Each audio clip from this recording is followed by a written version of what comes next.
you guys know that, if you do the work, you work hard enough, dreams come true.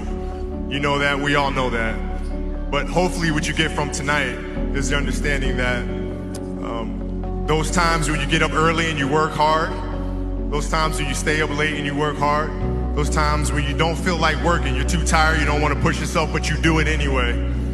That is actually the dream. That's the dream. It's not the destination, it's the journey. And if you guys can understand that, then what you'll see happen is that you won't accomplish your dreams. Your dreams won't come true. Something greater will. I play to figure things out. I play to learn something, right? Because I think if you play with a fear of failure, or you play with a will to win, or that supersedes a fear of failure, I think it's a weakness either way, right? Because if you play with the fear of failing, you'll have the pressure on yourself to play, to capitulate to that fear. If you play with the sense of I want to win, then you have the fear of what happens if you don't. But if you find common ground in the middle, in the center, then it doesn't matter. You're unfazed by either, right? That enables you to really just stay in the moment, stay connected to it, and not feel anything other than what's in front of you. So I try to just be dead center. So if you fail on Monday, the only way it's a failure on Monday is if you decide to not progress from that, right? So to me, that's why failure is not existent. Because if I fail today, okay, I'm gonna learn something from that failure, and I'm gonna try again on Tuesday.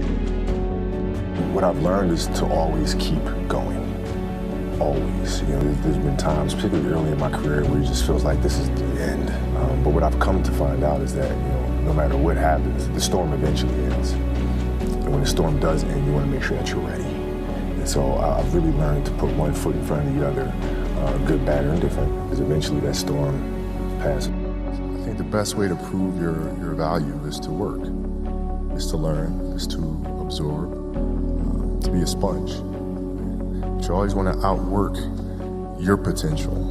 As hard as you believe you can work harder than that. And that's what I tried to do when I first came in the league. But basketball is such a direct competition sport that me coming in at 17, I hated when my teammates would say, I get hit with an elbow, right? Shaq would hit me with an elbow in practice.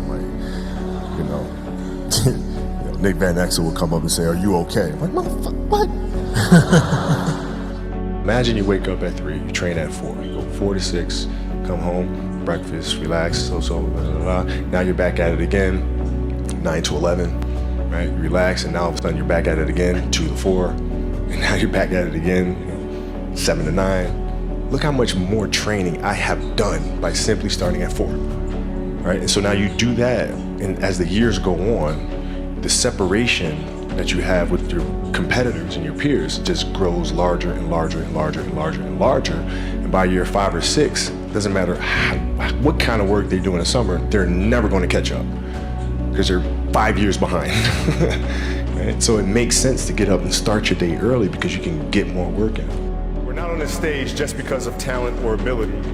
We're up here because of 4 a.m. We're up here because of 2-a-days or 5-a-days. We're up here because we had a dream and let nothing stand in our way. If anything tried to bring us down, we used it to make us strong.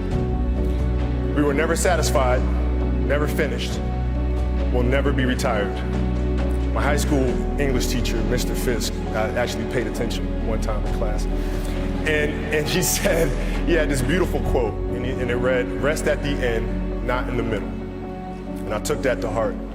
I believe there's time for resting at the end, but for me, that time is not now, but I'm far from done. My next dream is to be honored one day for inspiring the next generation of athletes to have a dream, sacrifice for it, and never ever rest in the middle. I switched my mode into something else, right? For me, it's the equivalent of Maximus Decimus Meridius in Gladiator picking up the dirt, smelling the dirt, it's go time. So that was my mental switch. It was like an actor getting ready for a film. You gotta put yourself in that cage. When you're in that cage, you are that character. And then when you leave there, it's something completely different. But when I'm in that cage, bro, don't fucking touch me. Don't talk to me. Just leave me alone. Once you retire, you don't have that source of income that's coming in, right? So even if you save over a 15-year career, if your spending habits remain the same, eventually that well's gonna run dry. right? So unfortunately for us athletes, the retirement age is 32, 34 if you're lucky, 37 like myself. What comes next, right? So the question needs to be, what comes next? What can I do? What is my passion? Not where I can create the most value or generate the most revenue, but what is my next passion? When you find that next passion, everything else will make sense. But that's the hardest part for us.